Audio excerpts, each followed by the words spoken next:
So this is December 1st, 2023. So this is the first day of Advent of Code. Let's go there and see.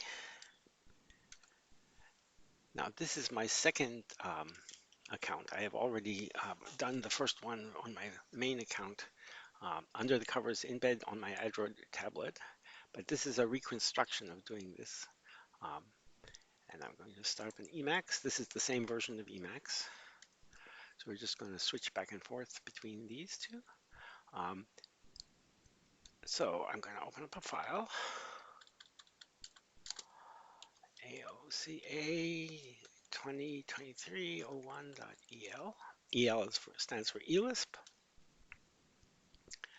And the first thing I always do is I set some defars, AOCA 2023-01 input, which is my input, and then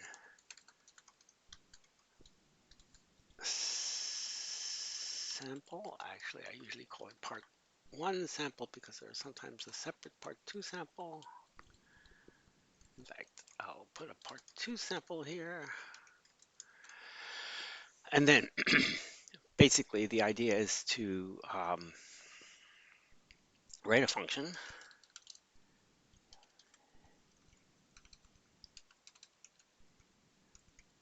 part 1 of an input string that gives the answer, and then we'll just do the same for part 2. I'm going to fill these in, and for each one I'm going to invoke them with a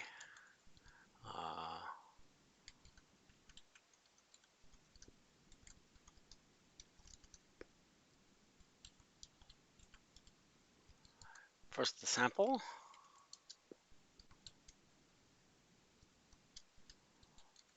and then the input.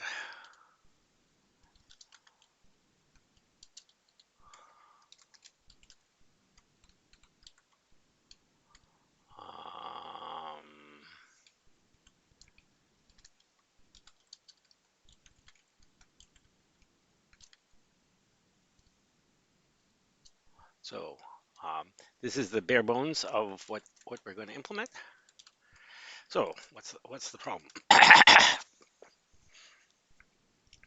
So you need to have this. We're going to produce snow in this story apparently, and they have a.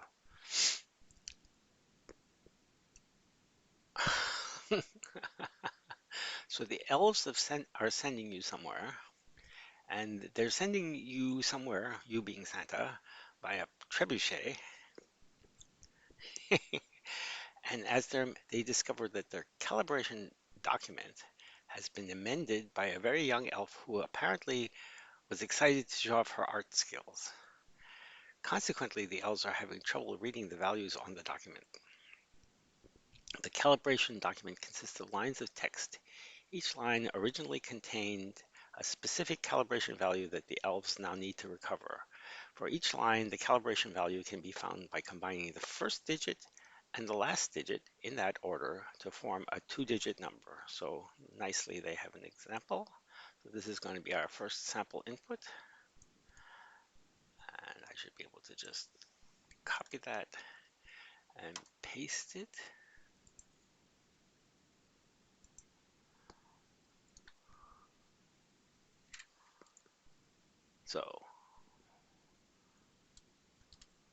So now we've defined part 1 sample, and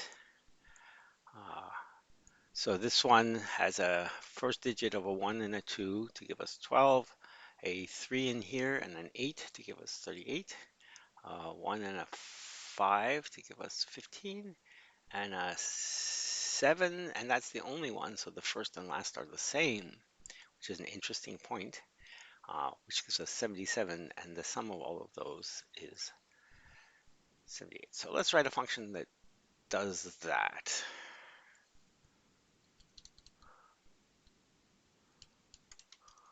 Loop. So the first thing we need to do is get each one of the separate strings, and they're separated by new lines. So we're going to say new loop for line in split string of input string. And now we want the first number. So for first equals loop for C across line. This is the loop syntax for going across a vector or array, and the string is a vector of characters.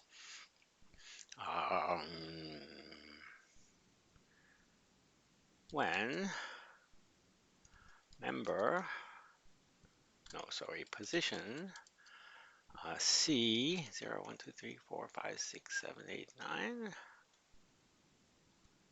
Okay, we want to return that. So for D, for digit equals when D return D, for last equals. Now this time we want to for I below length line, actually down from 1 minus length of line to 0 for C equals aref line I, same thing. We want to add up times plus times 10 first, last. And so I have written my function. To test it on this, we can use the feature that if you do Control U in front of meta colon, it inserts the answer. Oops. And 142 is what I got. What do they think they should get? 142. So that bodes well. Let's get my puzzle input. So this is the real input. Copy it. Go up to the top here.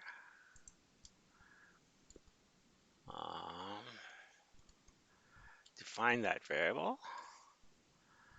So now we try this guy. The only difference between these two invocations is that one uses the input and the other one doesn't. So it says 55834. Let's copy that and see if that's the answer that they expect. It is indeed. So let's go to part 2. So your calculation isn't quite right. It looks like some of the digits are actually spelled out with letters. Okay, so now we have to look for lettered versions. 1, 2, 3, 4, 5, 6, 7, 8, and 9 also count as valid digits. I noticed they left out 0. But since that's the instructions, that means we're not going to get any zeros. We now need to find the real first and last digit on each line. So this is another example. So this is one of the cases where they have different examples, samples for the two different parts. So it's a good thing I made this second FR here.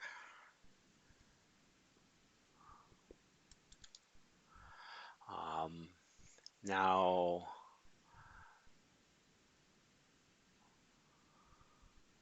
so sometimes you have to write a whole separate part 2 function, but a lot of times you can just add a separate optional argument and compute the part 2 answer in part 1. And that's what I'm going to do here.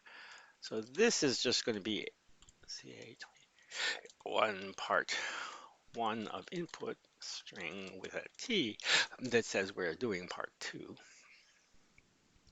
And so for part 2, in addition to finding a position like this, we need to see if what we're looking at is a member of the list of all of the numbers. So we're going to add a variable with names equals list of 1, 2, 3, 4, 5, 6, 7, 8, 9.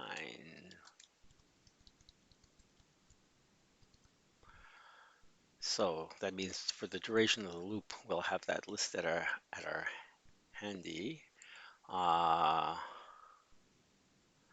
So we're going to need to have an index along with our for I from 0. So it's going to be either this or and part 2. So actually, we have to exchange the order of these two.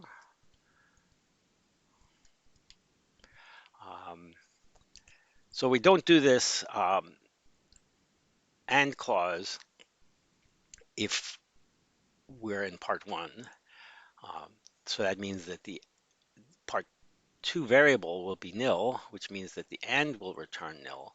And in order to get the second piece done, that has to be the first of the clauses in the or.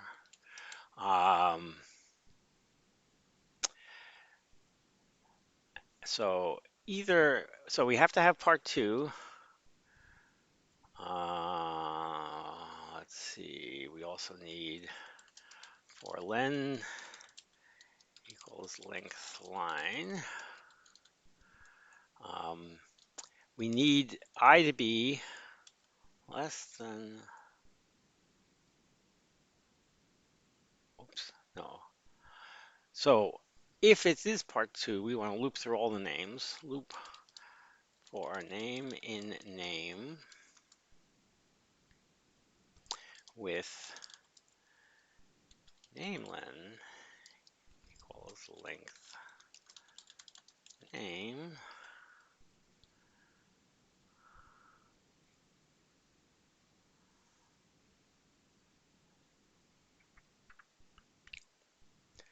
We also need an index because the name is what we want to return is the numeric value that the matching name corresponds to. Sorry, not with nailing, for nailing. That would have been an interesting bug to discover. Next, we want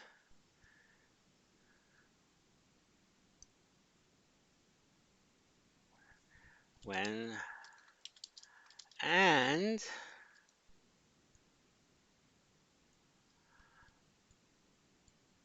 less than plus namelen I. So that means namelen I, actually we want that less than or equal.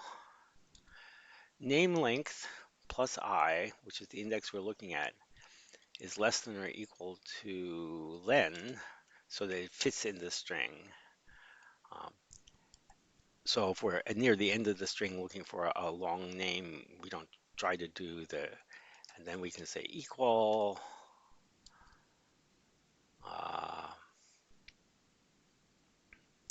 name subsequence of lines starting at I and going to plus I namelen. So when that's true, return J.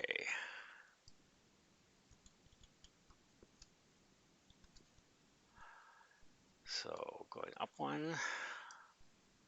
So the idea is we're going to compare the current position with the name if we have enough room in the string. And if we find that name there, we'll return J, which will be the numeric value that corresponds to that name. This is for part 2. And if we don't find such a thing, then we go on to check to see the older thing. And more the so that finds us the first one. And in fact, I think that exact same thing will work for the second one. Yes, I believe so. So we just copy that.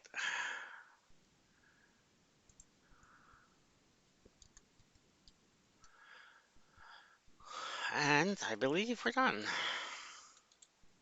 So the first thing to do is to make sure that we get the same answer for the part one. Control X, Control E,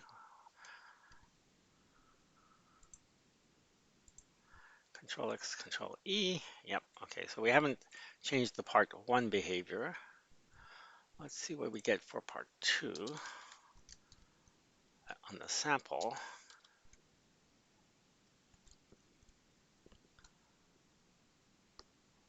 Oops, we never defined this function. Makes it slightly hard.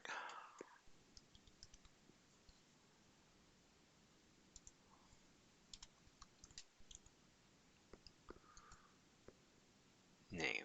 Okay, so we have a problem. Name in name, right? It needs to be names.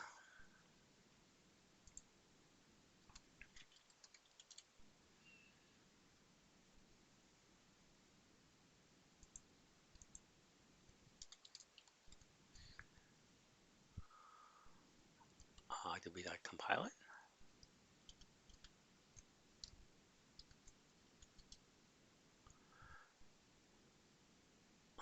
Oh, there's two of them. I only fixed the first one. Let's try that again. Okay, so that says 281. What do they expect? 281. Okay, well that's good. Let's try this guy.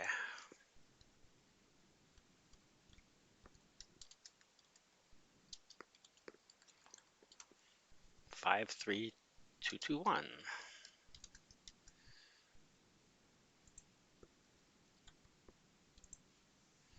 And indeed, that's the correct answer. So day one is complete. Um, Thanks for your attention.